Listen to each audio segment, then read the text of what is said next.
Hello everyone, welcome to this video. My name is Fabi Fitzgerald, and in today's class I will be talking to you about the importance of the subject in the sentence. As you may know, a sentence consists of two parts: what the sentence talks about and what it tells, right? So what it talks about is called the subject, and what it tells, it's called the predicate. Today I will teach you how to identify the subject in the sentence. Okay, the first example I have here says, the state of Texas has an efficient governor. The state of Texas. So I told you before, the subject is what the sentence talks about. So what or which is the subject here? What are we talking about in this first sentence? The state of Texas has an efficient governor. The state of Texas would be the subject, and has an efficient governor would be the predicate, right? Okay, so the sentence will always have, if it's a coherent and complete sentence, it will always have the subject and the predicate, what it talks about and what it tells. All right? The next one says, Elizabeth is working on her PhD. Which of these words, these group of words, is the subject? Who or what are we talking about? We're talking about Elizabeth. So Elizabeth would be the subject,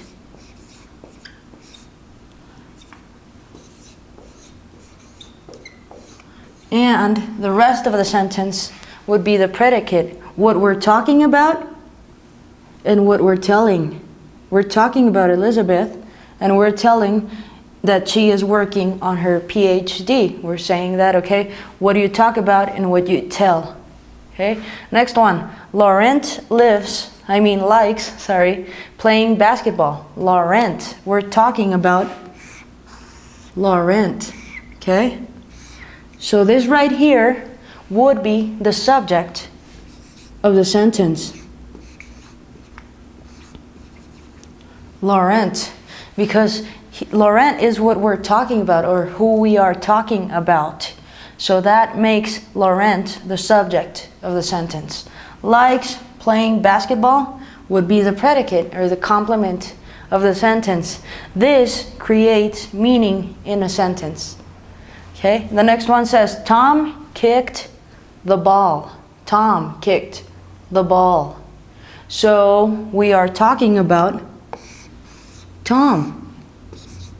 So that makes him the subject.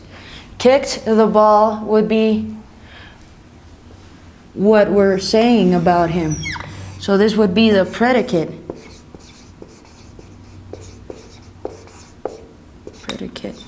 We're just not going into predicates that much in this video, in this class. I just want you to be able to see the subject in each sentence, to identify the subjects in the sentences. If I said the ball was kicked by Tom, and I turn it into the passive voice, the ball was kicked by Tom. Let me show you right here. The ball was kicked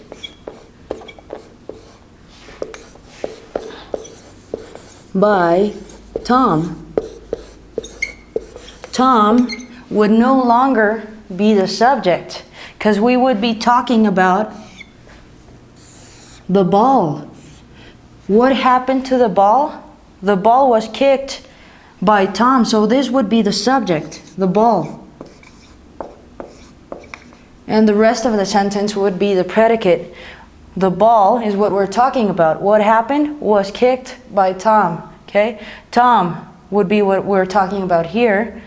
What did he do? He kicked the ball. What happened? Okay? So the subject is what we are talking about, what we are mainly aiming at. All right? So next I'm going to give you some practice sentences and examples so that you can improve your your knowledge in this subject. All right? Okay, folks. So now it's time to practice. You are going to help me find the subject in each one of these sentences and circle it. This is quite simple, right? Because we already know that the subject is what we're talking about, and the predicate is what we're telling about what we're talking about. Okay? So the first sentence here says, English grammar books are very easy to purchase. Which here is the subject? Which word in this sentence is what we are talking about? That's right. English grammar books. English grammar books. I was going to circle it, but I rather put a box around it, okay? English grammar books are very easy to purchase. So are very easy to purchase would be the predicate, right? But we're not going into that just now. All right, the next one says, Robert is walking around the garden. Robert. What or who are we talking about in this sentence? We are talking about Robert. So that makes Robert the subject. Am I right? Yes, I am. All right. The next one says, Fabi is singing while Liz plays the piano. All right, Liz could be spelled with an S or with a Z, however you want. Liz plays the piano. Fabi is singing while Liz plays the piano. We know that we're talking about Fabi. So the predicate of the sentence would be the rest of the sentence that makes sense, that makes the sentence make sense. But if this sentence said, Liz plays the piano while Fabi is singing, this would be the subject. Liz.